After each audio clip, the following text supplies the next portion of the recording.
नमस्ते बिहार, मैं हूं आपके साथ शिप्रा झा और बुलेटिन में सबसे पहले बात करेंगे उपेंद्र कुशवाहा के बगावती तेवर की। पार्टी में अलग थलग पड़ चुके उपेंद्र कुशवाहा ने जेडीयू कार्यकर्ताओं के नाम लेटर लिखकर 19 और 20 फरवरी को पटना बुलाया है। उपेंद्र कुशवाहा का कहना है कि जेडीयू कमजोर हो रहा है और उसको बचाने के लिए उन्होंने कार्यकर्ताओं को बुलाया है।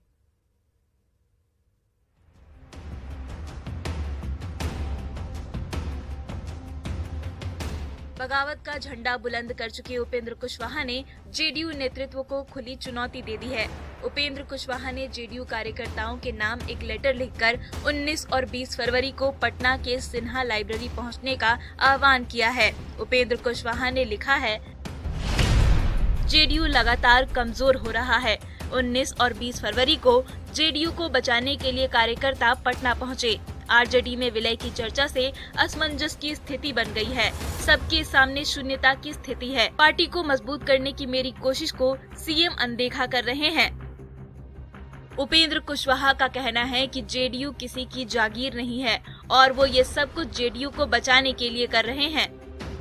हमने सच कहा है और हमारी चिंता है यह पार्टी कैसे बचे, क्योंकि यह पार्टी किसी भी व्यक्ति की, न तो मेरी न किसी की निजी संपत्ति तो है नहीं। पार्टी तो जिन लोगों ने कुर्बानी दी, इतना बड़ा संघर्ष किया लगातार, गरीब लोग, अति पिछड़ा लोग, दलित लोग, बाकी लव कुछ सब लोगों ने तो जो संघर्ष किया, उस संघर्ष का परिणाम है यह पार्टी ना। राष्ट्रीय नेतृत्व और सीएम नीतीश कुमार के खिलाफ खुलकर बगावत का झंडा बुलंद कर रहे उपेंद्र कुशवाहा ने सीएम नीतीश कुमार और पार्टी अध्यक्ष ललन सिंह पर भी तीखा हमला किया। उपेंद्र कुशवाहा से जब न्यूज 18 संवाददाता ने सवाल किया कि क्या वो जेडीयू छोड़ेंगे, तो उन्होंने क्या कहा, आप भी सुनिए। अभी जिन लोगों ने डील की है, जो चर्चा आरजेडी के लोग कर रहे हैं, उस डील के हिसाब से बाकी लोग जेडीयू रहेंगे कि आरजेडी हो जाएंगे, वो सोचे। हम तो जेडीयू हैं, जेडीयू को बचाएंगे। बाकी लोग सोचे कि वो आरजेडी हो जाएंगे कि जेडीयू रहेंगे। कुशवाहा की तरफ से लगातार किए जा रहे हमले और अनदेखी के आरोप पर जेडीयू अध्यक्ष ललन सिंह ने कहा कि कुशवाहा का कोई अधिकार नहीं छीना गया है, उन्हें पर्याप्त सम्मान दिया गया है। कुशवाहा पर कार्रवाई करने के सवाल पर ललन सिंह ने कहा कि क्यों कार्रवाई की जाएगी। माने कि उपेंद्र कुशवाहा को लेकर जेडीयू का शीर्ष नेतृत्व तो नाराज नहीं है। हम लोग काहे के नाराज रहेंगे किसी साथी के साथ। पार्टी के अंदर हर कोई साथी जो है उसको उचित सम्मान मिलता है, उचित काम मिलता है। एक खबर ये भी मिल रही है कि उपेंद्र कुशवाहा के बारे में चर्चा है कि वो बीजेपी के संपर्क में। क्या हमको नहीं पता है, ये तो वो बता सकते हैं, हमसे पूछ रहे हैं। जाहिर सी बात है, कुशवाहा बगावत के मूड में है, लेकिन जेडीयू नेतृत्व उन पर कार्रवाई कर कुशवाहा को राजनीतिक शहीद नहीं बनाना चाहता। न्यूज 18 के लिए पटना से आनंद अमृतराज की रिपोर्ट। उपेंद्र कुशवाहा की चिट्ठी पर तुरंत ही पलटवार करते हुए जेडीयू के राष्ट्रीय अध्यक्ष ललन सिंह ने भी ट्वीट किया है। ललन सिंह ने लिखा, कहीं पर निगाहें कहीं पर निशाना। जेडीयू के समर्पित एवं निष्ठावान कार्यकर्ता साथियों को दिग्भ्रमित करने का प्रयास किया जा रहा है। ना कोई डील है और ना ही विलय की बात है, ये सिर्फ एक मनगढ़ंत कहानी है।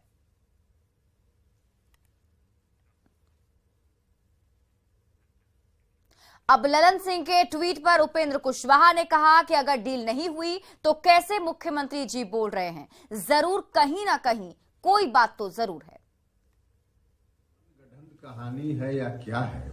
अगर मनगढ़ंत कहानी है तो फिर राष्ट्रीय अध्यक्ष जी अब बताएं कि मुख्यमंत्री जी लगातार क्यों बोल रहे हैं। फिर अगर डील ऐसी नहीं है तो लगातार मुख्यमंत्री जी जो बोल रहे हैं कि अब तेजस्वी के नेतृत्व में गठबंधन बिहार में चलेगा, पार्टी के किस प्लेटफॉर्म पर इस बात की चर्चा हुई, कब विमर्श हुआ, और विमर्श नहीं हुआ तो कैसे मुख्यमंत्री जी बोल रहे हैं, इस बात को बताएं राष्ट्रीय अध्यक्ष जी। देखिए, जरूर कहीं ना कहीं बात हुई है, अदरवाइज मुख्यमंत्री जी ऐसे नहीं बोलते। मुख्यमंत्री जी बोल रहे हैं, बिना चर्चा हुए थोड़े मुख्यमंत्री जी बोले। हाँ ठीक है कि कोई बड़े प्लेटफॉर्म पर न चर्चा हुई हो, ऐसे प्लेटफॉर्म पर चर्चा हुई हो जहां 2-4 लोग रहे हो, जिसमें उपेंद्र कुशवाहा नहीं होगा। और नहीं तो यही बात साफ साफ कहे ना कि मुख्यमंत्री जी अपनी इच्छा से बोल रहे हैं, अपना मन से बोल रहे हैं, पार्टी में कोई ऐसी बात पार्टी के लिए नहीं है। चुनावी रणनीतिकार प्रशांत किशोर ने फिर बयानों का बम फोड़ा है। पीके ने यह खुलासा किया है कि 2019 में ही नीतीश बीजेपी को धोखा देने वाले थे। शनिवार को पीके खुले मंच से बीजेपी और जेडीयू के बीच सीटों की सेटिंग कराने का दावा कर रहे थे, तो अब बीजेपी नीतीश और पीके पर बड़ी साजिश रचने का आरोप मढ़ रही है। ये रिपोर्ट के जरिए समझिए।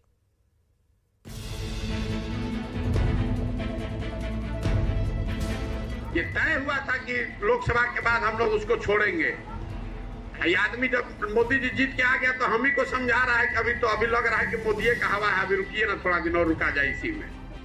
प्रशांत किशोर का ये बयान शनिवार को आया था, जब वे अपनी जन सुराज यात्रा के दौरान गोपालगंज में संबोधन के दौरान कह रहे थे। पीके दावा कर रहे थे कि 2019 के लोकसभा चुनाव के बाद से ही नीतीश बीजेपी को धोखा देने वाले थे और उन्होंने ही जेडीयू और बीजेपी के बीच सीटों का समझौता कराया था। जेडीयू को 17 सीटें तब गठबंधन की ओर से मिली थी। प्रशांत किशोर के इस दावे के बाद बिहार की सियासत गर्मा गई है। एक बार फिर सुनाते हैं प्रशांत किशोर ने शनिवार को क्या कहा था। 2019 लोकसभा से पहले हमने अपने दिमाग से अपनी जुगत लगा के 2 एमपी के जेडीयू को 17 एमपी का सीट दिलवा दिया। भाजपा को बिना लड़े हुए 30 से घटा के 17 कर दिया। ये तय हुआ था कि लोकसभा के बाद हम लोग उसको छोड़ेंगे। ये आदमी जब मोदी जी जीत के आ गया तो हम ही को समझा रहा है कि अभी लग रहा है कि मोदी का हवा है, अभी रुकिए ना, थोड़ा दिन और रुका जाए इसी में।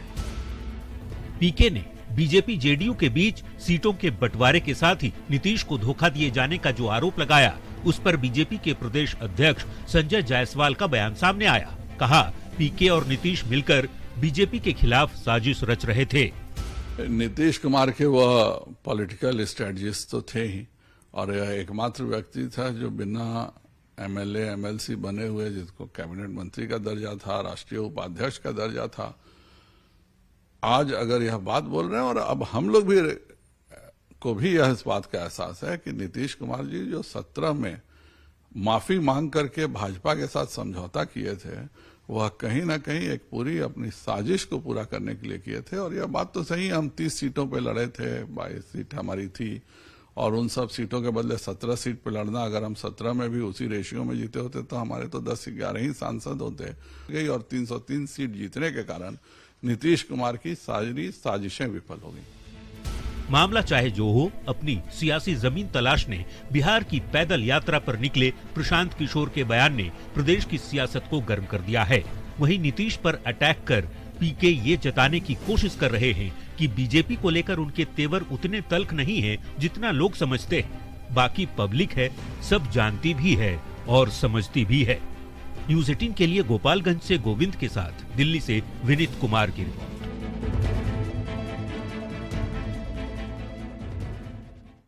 और इसी बीच छपरा से आपको बड़ी खबर बता दें, मांझी के मुबारकपुर में धारा 144 लागू किया गया है। भड़काऊ पोस्ट डालने पर प्राथमिकी दर्ज की गई है। युवक की हत्या पर बवाल हुआ था। आरोपी के घर आग लगा दी गई थी, जिसके बाद धारा 144 लागू कर दिया गया है। आपको बता दें, छपरा से बड़ी खबर है, जहां मुबारकपुर में धारा 144 लागू किया गया है। बताया जा रहा है कि भड़काऊ पोस्ट के बाद युवक की हत्या की गई थी, इसके बाद बवाल हुआ था और अब पुलिस की टीम कार्रवाई करते हुए सुरक्षा के एहतियात के तौर पर धारा 144 लागू की है।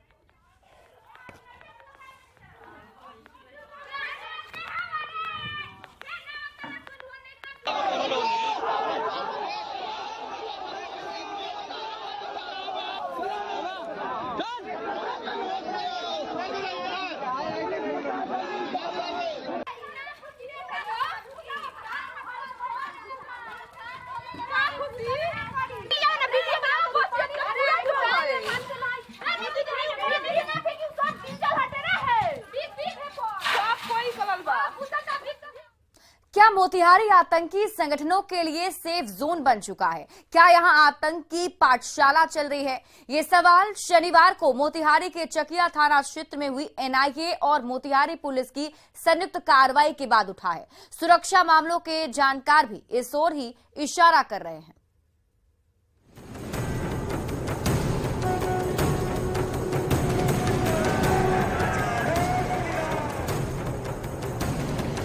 बिहार के रास्ते देश में आतंकी गतिविधियों को अंजाम देने की नापाक साजिश रची जा रही है, क्योंकि एक बार फिर दहशतगर्दों ने मोतिहारी को ही चुना है। सुरक्षा एजेंसी एनआईए को भनक लगते ही मोतिहारी पुलिस के सहयोग से उन ठिकानों पर धावा बोला गया जहां ऐसे युवक अपनी पहचान छिपाकर आतंकी गतिविधियों को अंजाम देने की साजिश रच रहे थे। पुलिस मुख्यालय पूरे मामले पर सतर्क है, चौकन्नी है।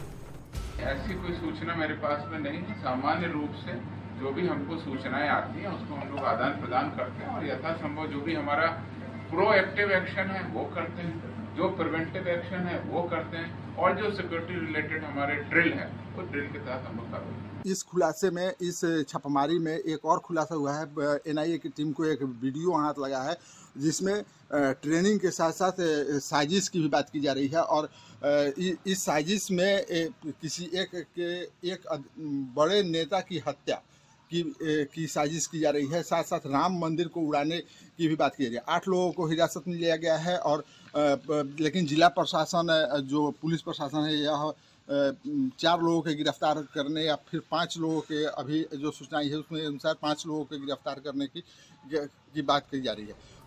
सुरक्षा मामलों के जानकार बताते हैं कि चूंकि मोतिहारी नेपाल से सटा हुआ जिला है, ऐसे में दहशतगर्द अपने नापाक मंसूबों को अंजाम देने में इस इलाके में आसानी से शरण लेते हैं, और इसके लिए बिहार पुलिस को भी सतर्क रहने की जरूरत है। हम सही नेपाल का खुला हुआ बॉर्डर जो मोतिहारी से भी मतलब नजदीक है, और वहां पे पुराना जो इतिहास है उसमें साफ आपको जेएमबी का मदरसा चलाने वाला जो असगर, आप पुराने जाली नोट से सुधीर कुशवाहा और जावेद जैसे लोग जो कि कश्मीर तक हथियारों का खेप सारण से भी पहुंचाया है। तो मैं इन हालातों को देख के मानता हूं कि स्टेट और सेंट्रल के जो इंटेलिजेंस तंत्र हैं इनको पूरी तौर पर सतर्क और सजग हो जाना चाहिए, और इसमें निष्पक्ष ईमानदारी से एक्शन को जारी करना चाहिए। उनको मास्टरमाइंड कर दिया जाता है, उनके माइंड को बिल्कुल ऐसा कर दिया जाता है कि इस्लामीकरण के अलावा दुनिया में कुछ नहीं रहना चाहिए, और अगर आप अपने धर्म के लिए मरते हैं तो आपको 72 हूरें मिलेंगी। इस तरह की बात उनके दिमाग में भर दी जाती है।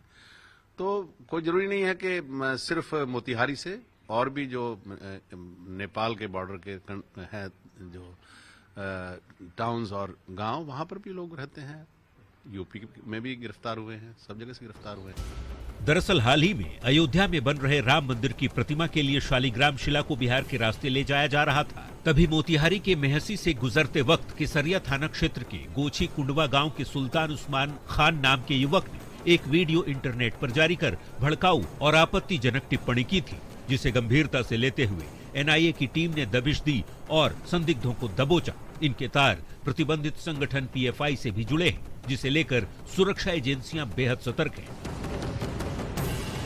मोतिहारी क्यों सॉफ्ट टारगेट बनता है, तो इसे जानने के लिए पिछली कुछ कड़ियों को जानना भी जरूरी है। दरअसल जाली नोटों का सरगना सुधीर कुशवाहा की गिरफ्तारी मोतिहारी से ही हुई थी। सुधीर पाकिस्तानी खुफिया एजेंसी आईएसआई के स्लीपर सेल के तौर पर काम कर रहा था। घोड़ासाहन सहित नेपाल के तराई इलाकों में अपना नेटवर्क बना रहा था। इंडियन मुजाहिदीन प्रतिबंधित संगठन सिमी के भी कई सदस्य यहां से पकड़े जा चुके हैं। नेपाल सीमा से मोतिहारी पुलिस ने आईएम के टॉप आतंकी यासीन भटकल को भी पकड़ा था। 2019 में बांग्लादेश के आतंकी संगठन जेएमबी और इस्लामिक स्टेट बांग्लादेश के 2 आतंकी भी दबोचे गए थे। गिरफ्तार दोनों आतंकियों के तार मोतिहारी से ही जुड़े थे। ऐसे में कहीं न कहीं चिंता और बढ़ जाती है, क्योंकि सुरक्षा मामलों के जो जानकार हैं उनका ये कहना है कि जिस तरह से मोतिहारी में आतंकी संगठन से जुड़े हुए लोग लगातार पाए जा रहे हैं और उनकी गिरफ्तारियां हो रही है, वो इस बात को तस्दीक करती है कि मोतिहारी जो है आतंकी संगठन से जुड़े हुए लोगों के लिए सेफ जोन बन चुका है। जाहिर तौर पर आतंक के तार की कड़ी मोतिहारी से जुड़ती रही है, जिसकी वजह नेपाल से बेहद करीब होने का भौगोलिक कारण भी है। ऐसे में अब जांच का दायरा और भी बढ़ता जा रहा है। न्यूज़ 18 के लिए मोतिहारी से मुकेश के साथ पटना से अमित कुमार की रिपोर्ट। पटना में इफ्को के नाम पर ठगी करने वाले गिरोह का खुलासा कर लिया गया है। पुलिस ने गिरोह के 2 सदस्यों को गिरफ्तार किया है, जिनमें से एक नवादा के कतरी सराय और दूसरा औरंगाबाद का रहने वाला है। पुलिस के मुताबिक ये गिरोह इफ्को में डिस्ट्रीब्यूटरशिप और लीडरशिप के दिलाने के नाम पर लोगों को ठगी करता था और सोशल साइट्स के जरिए फर्जी वेबसाइट बनाकर महाराष्ट्र, हरियाणा, गुजरात, पंजाब और पश्चिम बंगाल सहित कई राज्यों के लोगों से करोड़ों की ठगी कर चुका है। पुलिस पकड़े गए लोगों से पूछताछ कर पूरे गिरोह के दूसरे सदस्यों को गिरफ्तार करने की कोशिश में है। पूछताछ में उन लोगों ने बताया कि वे लोग इसको जो एक नेशनल लेवल की एजेंसी है खाद और केमिकल्स के लिए, उनका फर्जी वेबसाइट बना के वो लोग डाल देते हैं और इफ़को का जो होता है एजेंसी और फ्रेंचाइजी या डीलरशिप लेने के लिए लोग आम लोग अप्लाई करते हैं और एप्लीकेशन के बाद क्या करते हैं ये लोग रजिस्ट्रेशन के नाम पर, एग्रीमेंट के नाम पर, जीएसटी के नाम पर, सप्लाई के नाम पर लाखों रुपए ठग लेते हैं। और उनके पास से कुछ डॉक्यूमेंट मिले हैं जिसमें देश भर के विभिन्न प्रांतों के हजारों लोगों के नाम, उनका पेशा, मोबाइल नंबर, ईमेल आईडी अंकित हैं और उन्हीं के आधार पर वे हम लोगों को कॉल करते हैं, लिंक भेजते हैं, मैसेज भेजते हैं। और अब तक जो हमने वेरीफाई किया है, जो लोग इनके ठगी के शिकार हुए हैं, काफ़ी लोगों को हमने कॉल किया तो 3 लोग सामने आए। मुंगेर के हवेली खड़गपुर इलाके के रानी तालाब गांव में एक ही परिवार के 5 लोग फूड पॉइजनिंग के कारण शिकार हो गए हैं। 3 लोगों की स्थिति सामान्य बताई जा रही है, जबकि 2 मरीज को बेहतर इलाज के लिए मुंगेर सदर अस्पताल रेफर किया गया है। बताया जाता है कि बीती रात घर में खाना खाने के बाद से ही सभी की तबीयत बिगड़नी शुरू हो गई। सुबह उल्टी होने के बाद सभी को स्थानीय नर्सिंग होम में भर्ती कराया गया। डॉक्टरों की माने तो सभी फूड पॉइजनिंग के शिकार हो गए थे। खा लिया, बस सो गया तो सवेरे उठे ना तो हम गिर गया तो हम सोचा कि कमजोर है तो गिर गया है, हॉस्पिटल लेके आए सब। उसके घर में रात में खाया था, जो जितने लोग खाए थे सबको नशा लग रहा था, हो सकता है फूड पॉइजनिंग का हो। और छपरा से आपको बड़ी खबर बता दें, महिला की चाकू गोदकर हत्या कर दी गई है। धारदार हथियार से महिला की चाकू गोदकर हत्या कर दी गई। सब्जी नहीं देने पर हत्या की गई है। मशरक थाना क्षेत्र का ये पूरा मामला बताया जा रहा है। फिलहाल पुलिस की टीम आरोपी की तलाश में जुटी हुई है। दरअसल गांव के ही छोटे लाल मांझी ने महिला से सब्जी मांगी और महिला ने इनकार कर दिया, जिसके बाद गुस्से में छोटे लाल मांझी ने महिला पर चाकू से हमला कर दिया और उसकी हत्या कर दी। घटना की सूचना मिलने पर पुलिस इंस्पेक्टर आदेश श्याम प्रसाद, थानाध्यक्ष राजेश चौधरी पूरे दलबल के साथ मौके पर पहुंचे मामले की जांच पड़ताल शुरू कर दी है।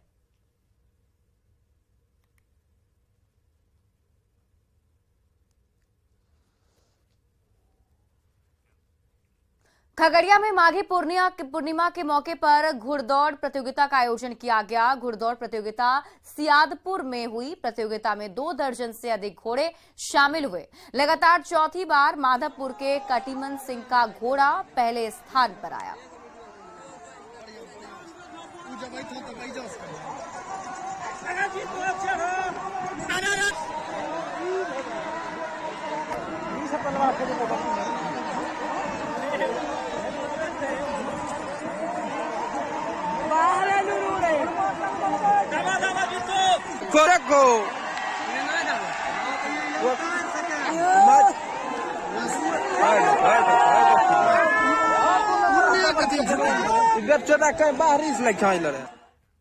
नेशनल फर्टिलाइजर लिमिटेड बोर्ड की डायरेक्टर ने बिहार में खाद की किल्लत के लिए प्रदेश की सरकार को जिम्मेदार ठहराया। डॉक्टर पूनम शर्मा, जो बीजेपी की प्रदेश महामंत्री भी हैं, शेखपुरा में बिस्कोमान का निरीक्षण करने और किसानों से बातचीत के बाद आरोप लगाया कि केंद्र सरकार ने बिहार को डिमांड से 10% यूरिया की आपूर्ति की। बावजूद इसके प्रदेश के किसानों को खाद की किल्लत से 2-4 होना पड़ रहा है। उन्होंने बिहार सरकार पर खाद की कालाबाजारी को बढ़ावा देने का भी आरोप लगाया। यहाँ पर खाद आते आते हमारी कुछ कालाबाजारी होता है, खाद डंप कर दिया जाता है। उस चीज को, भ्रष्टाचार को रोकना तो हमारे बिहार सरकार का काम है ना। इसमें केंद्र सरकार कहां से आ जाती है, आप बताइए। प्रोडक्शन जब खाद का हो रहा है और हमारे राज्य में भी आ रहा है, पूरा ब्यौरा है। मैं आपको एक सूची दिखाऊंगी जिसमें कि बिहार सरकार ने कितना मांगा और कितना दिया गया है, फिर भी किसानों के बीच खाद नहीं है। रिलायंस इंडस्ट्रीज के चेयरमैन मुकेश अंबानी के छोटे बेटे अनंत अंबानी ने द्वारका के द्वारिकाधीश मंदिर में द्वारिकाधीश के दर्शन किए। पूर्णिमा के दिन अनंत अंबानी भगवान द्वारिकाधीश के दर्शन कर पादुका की पूजा करने के लिए पहुंचे थे। और ये तस्वीर हम आपको उस वक्त दिखा रहे हैं जब द्वारिकाधीश मंदिर में अनंत अंबानी पहुंचे थे। वहां पर पहुंचकर उन्होंने भगवान द्वारिकाधीश का दर्शन किया, साथ ही पूजा अर्चना भी की है और मौके पर काफी ज्यादा भीड़ भी देखने को मिल रही है। और ये द्वारिका की तस्वीर आपके टीवी स्क्रीन पर हम आपको दिखा रहे हैं।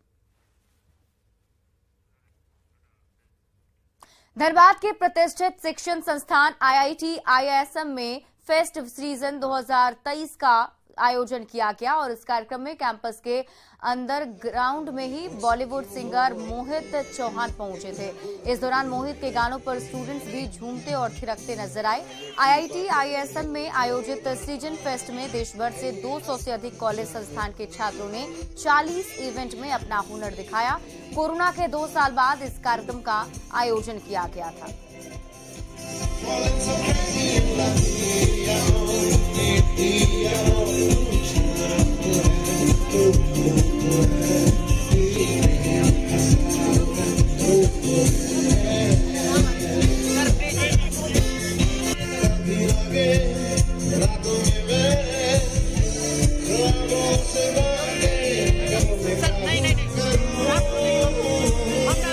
IIT IISM में 2023 सृजन की शुरुआत हो चुकी है और इस शुरुआत के साथ ही बॉलीवुड सिंगर मोहित चौहान इस IIT IISM कैंपस में आए हुए हैं और उनके गानों को सुनकर यहाँ के स्टूडेंट पूरी मस्ती से झूम रहे हैं। हमारे पीछे देख सकते हैं कि यहाँ पर स्टूडेंट हैं और वे पूरी मस्ती से झूम रहे हैं और इस पल का पूरी तरीके से आनंद उठा रहे हैं।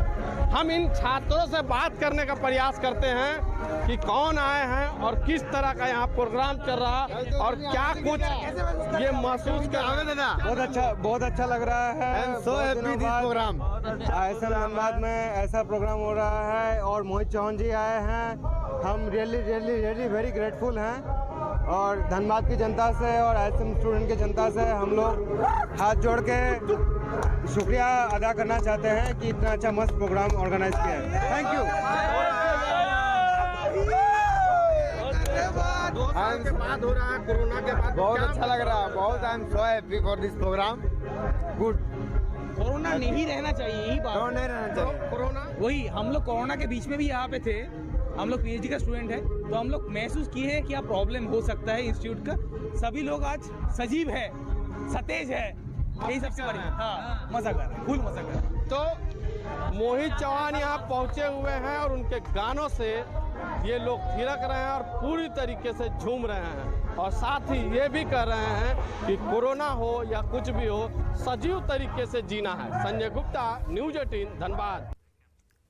विधानसभा के पूर्व अध्यक्ष उदय नारायण चौधरी शहीद CRPF जवान रमेश रंजन के पैतृक गांव भोजपुर के देवटोला पहुंचे और उन्हें श्रद्धांजलि दी। 5 फरवरी के ही दिन 3 साल पहले जम्मू कश्मीर के लवेपुरा में रमेश रंजन शहीद हुए थे। जब मेरे पिता पूछे तो निश्चित रूप से मैं प्रयास करूंगा।